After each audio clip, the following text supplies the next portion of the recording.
এবং বর্তমান গণতান্ত্রিক সরকারকে নিয়ে জামাত শিবির যে অপকৌশল অপরাজনীতির পথে হাঁটছে, এটা বুঝতে হলে কয়েকটি জিনিস দেখলেই পরিষ্কার আপনাদের ধারণা হয়ে যাবে।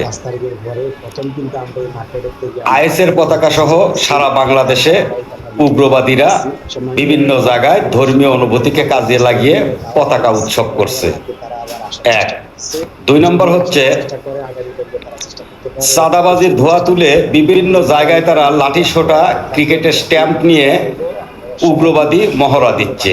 আজকে যে ঘটনাটা ঘটলো, সাভারে সার্ভিসের অনুষ্ঠানে বোমা হামলা, সঙ্গে সঙ্গে তারা রাস্তায় নেমে মিছিল করছে। সাভারে বোমা হামলা কেন, তারেক জিয়া জবাব চাই। এগুলো দেখে একদম পরিষ্কার জামাত শিবির এবং তাদের দোসররা বাংলাদেশকে নৈরাজ্যের দিকে নিয়ে যাচ্ছে এবং তাদের সেই পূর্ব পাকিস্তান বানানোর একটা নীল নকশা নিয়ে হাঁটছে। বাংলাদেশকে জঙ্গিবাদী রাষ্ট্র হিসাবে কায়েমের রাস্তায় তারা ঘুরছে।